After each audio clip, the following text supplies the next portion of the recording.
Did you see anything like this? Okay, this is that's the Falcon F-20. What that is that's the plane that they say in the official story was circling the area afterwards taking photos.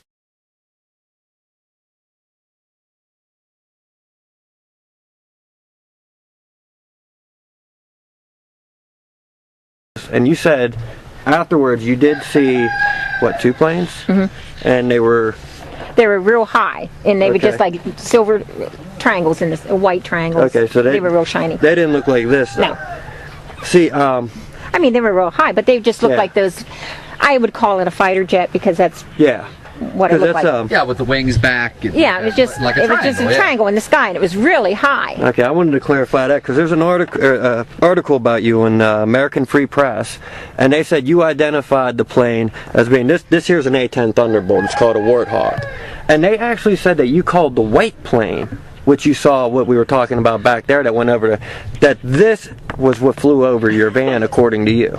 No. I just wanted to clarify that. Look how small that area is. I see it, and there's no way. This thing's got like a 60-foot wingspan. No. It was no wider than my van. And I mean, I have told that. And I mean, my husband and I went up, we measured it, we sent measurements to people. You know, no, it was not anything like that. Because look, I mean, that's you know, you can see in the picture, like the rivets and everything. There was nothing. This was pure molded white fiberglass. Definitely wasn't a Thunderbolt. Nope, nothing like that. And definitely wasn't a F-20 Falcon. Nope. Okay.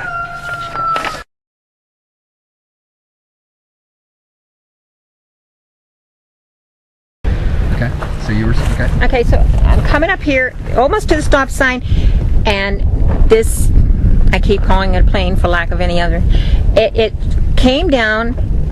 I mean, it was like right above my van, and it went right down over my windshield because it was so low that I ducked in my van.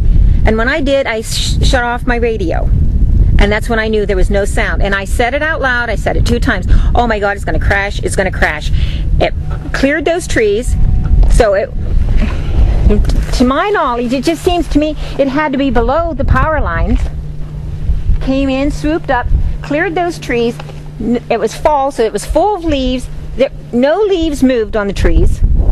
Nothing fell, because I kept thinking, you know, there should be like a disturbance, and it just smoothly went around. I went right over there, banked to the right, and crashed.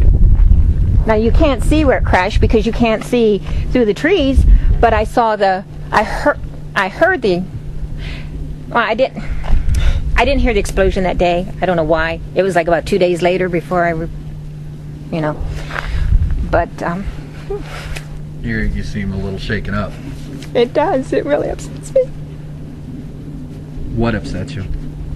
That it was such a horrible day. It was terrible. I thought we were going to die. And then I ran to this house and nobody was home. Because I didn't have my cell phone with me. So I got back in my car and I drove down to the next trailer.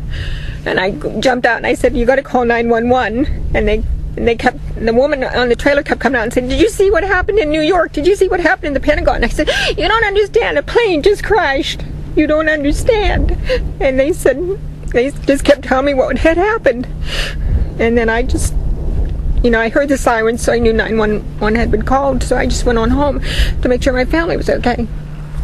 Let's put this into perspective. You're saying actually that this came in, and from what you just, the split second that this happened, your sense was that it was so low that it would have had to have come underneath these power lines? It had to. Why? Explain that to me. Because when I looked up, it was in my windshield. I mean, it was just,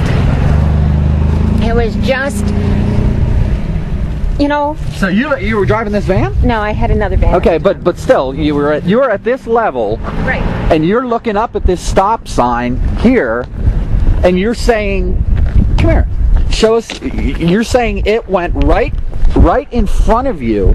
It was like right in my windshield. When I looked up, I could see the mid belly of it. I mean. So we're looking where we're standing right now. We're looking at what? Okay. So it somehow cleared this. climbed and went over those trees and cleared all these power lines. And just went up over the trees. It went right up over the trees. Just about, it was between this pole and the Buckstown sign. You know, like that's where it went Right up over. that oak there. Right up over there. Yeah. Because at the time, there's a lumber mill right here, and at the time I thought, oh my God, it's going to hit there, because it seemed like it was heading that direction. Then it banked. Because I thought, you know, it's right there, the lumber. It was heading that way, and then it banked right. kind of, wow. Which is where the crash site is. Which is where the crash site is. And Right was it straight over like this a real hill. hard bank, like a real quick kind of sudden. Like this. I mean, just exactly like my hand is going, because it would rise. Because I'm thinking, you know, I'm thinking he's going to crash, and I keep saying he, you know, because, and I'm thinking, well, he must have had enough to get up and cleared, and then it was the explosion, and I was just like, I kept thinking, you know, because I kept thinking, I'm the one, this eyewitness, this, I'm going to have to tell them everything I know about this, because I'm still thinking, I'm in my own little world and thinking this is the only thing that's happening. Yeah. And you said it was white. Oh, it was pure white. It was not. Hold on. You don't know how much we appreciate you doing this. I can tell this is... Okay, describe again what you saw. It was pure white. There was not any markings on it. There was no, there was no rivets. I mean, it was that close that I could have seen it. It was so molded, it looked like it was all one piece. And it was cylinder, it came back. And then this spoiler was across it. And I remember the spoiler was so molded, and it was so white and shiny. And there was no wings or... I could not see any wings, because like I said, I saw it from mid-belly, and I'm looking up under Let's it. have you do this. Let's have you turn this way, because the wind is blowing into the microphone. It's Okay. really loud. Okay, go ahead. Well, like I said, I saw it from the mid-belly back, and then it banked, so I could not see like what would be like on top of it or anything. But it was just so perfectly white and not a mark on it. Because my thought at the time was, this looks like it's brand new. You know, like it had never been used or... And you think it was, what do you think it was? I can only go by whatever other people have said to me, because at the time I thought it was a plane.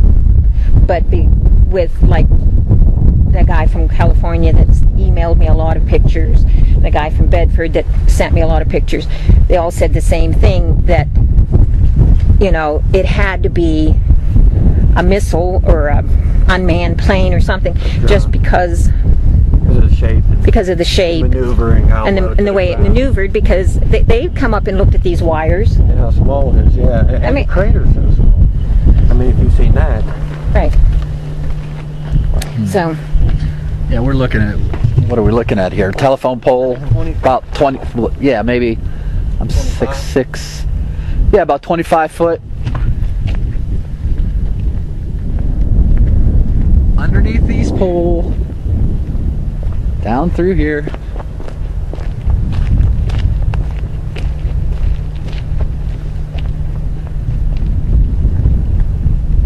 Up and over the trees.